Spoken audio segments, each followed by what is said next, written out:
आज की जो कहानी है वो जौनपुर की है। जौनपुर में एक नेता की जो हत्या हुई है वो इस टाइम सोशल मीडिया पे बहुत ही तेजी से तैर रही है। इसी के बारे में हम भी कुछ आप लोगों के लिए जानकारी ऐसी लेकर आए हैं जो शायद आप लोगों ने अभी नहीं सुनी होगी कि किस तरीके से एक भाई अपने भाई की हत्या करा देता है। कहते हैं कि राजनीतिक में कोई किसी का सगा नहीं होता है। अभी तक तो ये चीज सुन रहे थे, लेकिन आज ये साबित भी हो गई है। दरअसल हम बात कर रहे हैं जौनपुर की। जौनपुर में एक इलाका लगता है सकरारा। सकरारा में एक गांव है बोदापुर। बोदापुर की एक घटना है। बोदापुर गांव से एक नेता जब अपने जिला पे जा रहे थे तो रास्ते में एक गांव में मोड़ पड़ता है। जब वो उस मोड़ पे जा रहे थे तो सामने से उन्हें बाइक पर दो व्यक्ति सवार दिखाई दिए।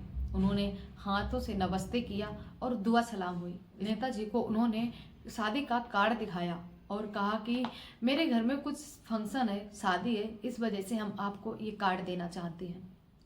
जब वो लोग नेताजी के पास में गए, वो लोग आए तो बाइक से थे और जब वो नेताजी के पास गए तो नेताजी ने अपनी गाड़ी का शीशा नीचे किया और कार्ड लेने के लिए हाथ बढ़ाया। वैसे ही कुछ ही पल में, कुछ ही मिनट में वहां पर गोली चली। जब पहली गोली चली तो नेताजी तेजी से चीखने और चिल्लाने लगे, लेकिन नेताजी के जो एक साथ में भी व्यक्ति था वो भी बहुत तेजी से चीख रहा था। लेकिन जो पहली गोली चली थी, नेताजी के पास लाइसेंस बंदूक भी थी, पिस्टल भी थी, लेकिन नेताजी को इतना मौका नहीं मिला कि वो अपनी जान बचा पाते।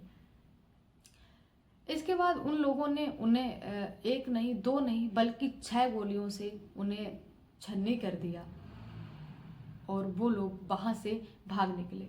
जैसे ही गोली की आवाज पास के गांव के लोगों ने सुनी तो वो पहले तो ये समझ नहीं पाए कि ये गोली की आवाज है। इसके बाद 2 नहीं, 3 नहीं, जब 6 गोलियां चल जाती हैं, गांव में हाहाकार मच जाता है। तो गांव के लोग तेजी से दौड़ते हुए उस मोड़ की तरफ आते हैं। जब गांव के लोग गांव से बाहर आते हैं तो देखते हैं कि गाड़ी में एक नेताजी को गोलियों से भूंज दिया गया है।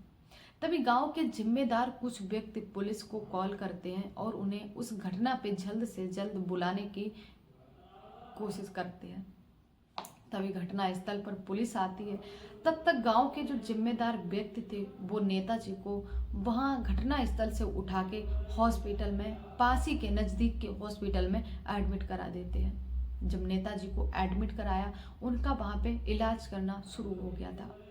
जब नेताजी का इलाज चल रहा था, वहीं पे कुछ ही टाइम के बाद नेताजी अपनी अंतिम सांस ले रहे थे। जब नेताजी अपनी अंतिम सांस लेते हैं तभी डॉक्टर आते हैं और उन वहाँ के लोगों को बताते हैं कि दरअसल इनके जो गोली लगी है वो सीने पे, गर्दन पे और पेट पे लगी है, जिसके कारण इनका बहुत ही ज़्यादा ब्लड बह चुका है और हम इन्हें बचाने में नाकाम हो गए। दरअसल ये घटना है 7 मार्च 2024 की।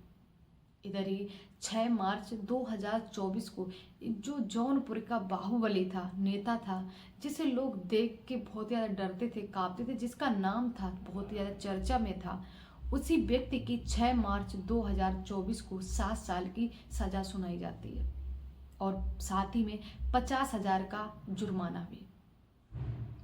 बताया जा रहा है जो धनंजय सिंह की पहली पत्नी थी उनकी मौत हो चुकी थी, लेकिन जो दूसरी पत्नी थी वो डॉक्टर जागृति सिंह थी। डॉक्टर जागृति सिंह भी उसी सीट से चुनाव लड़ रही थी जिस सीट से पारसनाथ चुनाव लड़ रहे थे। दरअसल वोटिंग का समय था, चुनाव का वक्त था और बहुत ही ज़्यादा इधर उधर हलचल मची हुई थी क्योंकि चुनाव का वक्त था। जब डॉक्टर दंपति भी इसी सीट से चुनाव लड़ रही थी, लेकिन बताया ये भी जा रहा है कि 2017 में दोनों की राजी से, मर्जी से तलाक हो चुका था और उस वक्त 2012 में डॉक्टर जागृति सिंह जौनपुर की जिला अध्यक्ष भी रह चुकी हैं। जब ये बात सोशल मीडिया पर तेजी से वायरल हो रही थी कि डॉक्टर जागृति सिंह भी इसी सीट से चुनाव लड़ रही हैं जिस सीट से पारसनाथ चुनाव लड़ रहे हैं, लेकिन उसी वक्त डॉक्टर जो पारसनाथ से वो जीत जाते हैं, लेकिन डॉक्टर जागृति सिंह थी वो हार जाती हैं। दरअसल जो धनंजय सिंह को जब पुलिस गिरफ्तार कर दी तो उन पर कई सारी धाराएं लगी थी, 316, 314 और मतलब कई सारी धाराएं लगी थी और उन पे केस जो मुकदमा दर्ज हुआ था वो नमामि गंगे में अपहरण के कारण जो मुकदमा दर्ज हुआ था उसमें मुकदमा ऐसा था जो धनंजय सिंह का बच पाना बहुत ही मुश्किल था। उस मुकदमे में कई सारी ऐसी धाराएं लगी हुई थी जो कोर्ट ने उन्हें 7 साल की सजा सुनाई और साथ ही में 50,000 का जुर्माना भी सुनाया। ये भी जाता है कि जो प्रमोद कुमार नेता थे वो धनंजय सिंह के बहुत ही करीबी दोस्त थे। अब दोस्त थे या दुश्मन थे इस बारे में तो अभी कुछ भी नहीं कह सकते हैं, लेकिन जो हुआ है नेता के साथ वो वाकई में बहुत ही गलत हुआ है। नेताजी की हत्या का कारण जो गोली चली थी उसमें ये भी बताया जा रहा है कि जो धनंजय सिंह को 7 साल की सजा हुई थी और उन पे 50,000 का जुर्माना लगा था, शायद उसी की वजह से प्रमोद सिंह की हत्या हुई है। क्या ये हत्या धनंजय सिंह ने कराई है? आखिर किसने अपनी दुश्मनी निकाली, इस बात का अभी कुछ भी खुलासा नहीं हुआ है। लेकिन उसमें एक चीज़ तो एक बात तो साबित हो गई है कि 6 मार्च 2024 को उधर 7 साल की उन्हें सजा सुनाई गई, इधर 7 मार्च 2024 को प्रमोद सिंह को गोलियों से भूंस दिया गया। लोगों का कहना है कि वाकई में राजनीतिक में कोई किसी का सगा नहीं होता है। राजनीतिक में कभी भी किसी के साथ कुछ भी हो सकता है। पड़ताल चल रही है, आखिर अभी कोई भी ऐसा पक्का सबूत नहीं मिला है ताकि ये तय किया जा सके कि आखिर जो प्रमोद कुमार नेता थे उनकी मौत किसने और क्यों कराई है। पुलिस जांच पड़ताल करने में लगी हुई है, सबूतों को ढूंढ रही है। जैसे ही कोई खबर मिलती है हम आप लोगों के साथ एक वीडियो और शेयर करेंगे। लेकिन वीडियो कैसा लगा कमेंट सेक्शन में जरूर बताना और अपनी राय को कमेंट बॉक्स में जरूर बताना।